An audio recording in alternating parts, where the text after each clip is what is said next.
Hey, this video goes over two-step equations, which should still be a review from last year.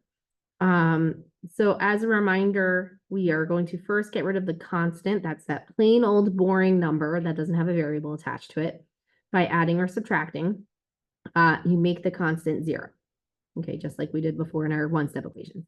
Then we can deal with that coefficient by multiplying or dividing.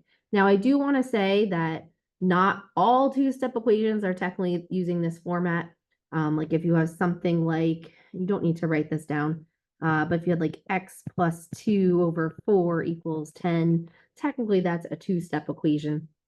But that looks a little bit different. So here, for the most part, they're going to kind of follow the same pattern here. Okay, so the first one, we have negative 6 minus 3x equals negative 24. The constant is negative 6. So we are adding 6 to both sides first. Okay, get rid of the negative 6. On the right-hand side, negative 24 plus 6 is negative 18. But we have to be careful because not only are we bringing down a 3x, we are bringing down a negative 3x. And now it's a one-step equation with multiplication. We are going to get rid of our multiplication by dividing both sides by negative 3, and x is positive 6. Okay, next one. Our constant, well, first of all, our variable's on the right-hand side, so we're focusing on the right-hand side now. Okay, we are going to end up by getting rid of that 4 by subtracting the 4. Get negative 7 equals x over 5. And now we have a division equation. To get rid of division, we multiply. So we multiply both sides by 5, and we end up with negative 35 equal to x. Okay, so both of those so far, get rid of constant first by add or subtract, and then get rid of the coefficient by multiplying or dividing. Okay, the next one, we have our variable on the left side. So between the 7 and the 2/3, the 7 is first, so we subtract that. We bring down 2/3 x, and we have equals 14. And now this one looks a little bit different. So there's actually a good helpful hint for these when we are doing these and we end up with a fraction coefficient. So a coefficient is a number that's being multiplied by your variable, in this case x, and it happens to be a fraction. It's 2/3.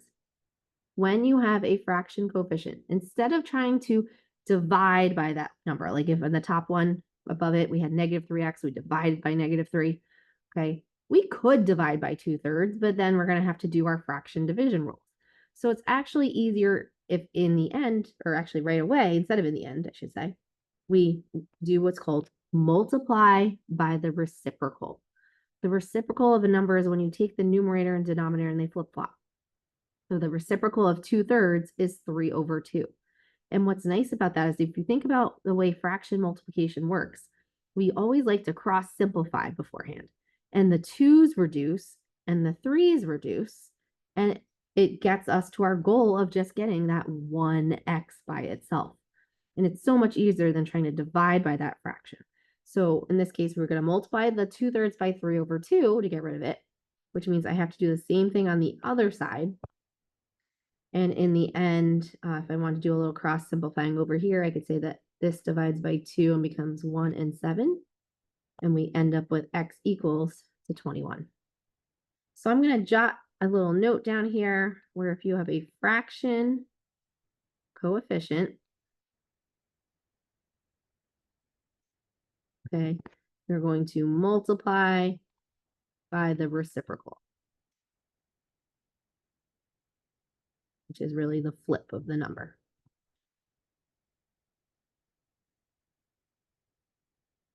Fraction coefficient multiplied by reciprocal.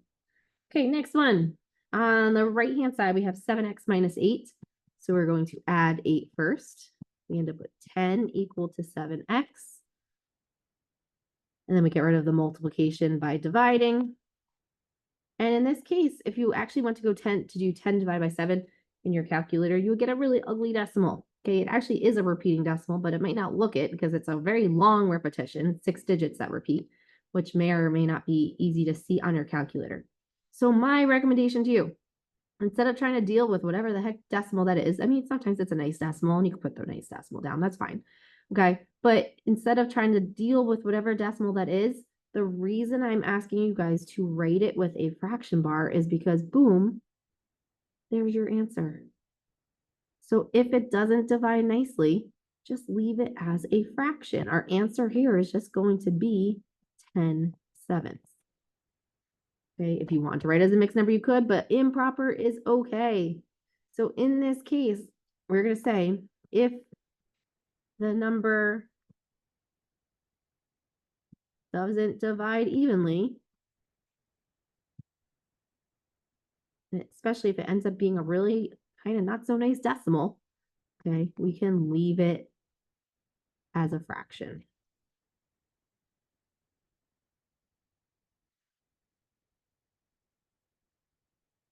Okay. The next one, you have to get rid of that 8. Well, this is a fun one. We're going to get rid of 8. Cross it off. 10 minus 8 is 2. And we have to bring down that x over 5, but we have that pesky negative in front of it. So we're going to bring down the x over 5, but I'm going to give you another helpful hint of what to do in this case to make your life a little bit easier. The way a negative works in a fraction, you can stick the negative outside the fraction bar, like in front, just kind of like it is right now in my highlighted area.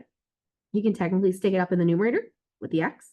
You can stick it down in the denominator with the 5. It's actually the kind of weirdest way to write it, but it actually is the best way to write it in terms of our equation solving. So I'm going to take that negative and I'm going to put it down there with the 5. And the reason is now I can take care of the 5 and the negative in one shot. So if my equation is showing divided by -5, I can do the inverse, the opposite, and multiply both sides by -5 to get rid of it, which means I do the same thing over here. And we get 2 times -5 equal to -10. So if you have something like this where you have to bring down a negative in front of a division equation, okay, my suggestion to you is to stick the negative in the denominator.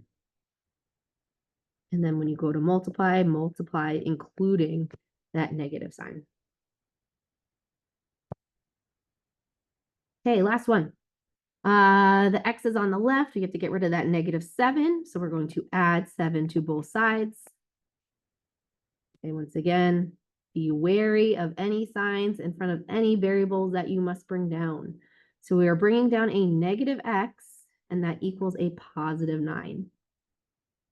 And what's going on here is there is a -x, but we don't want to know what -x is. We need to know what +x is.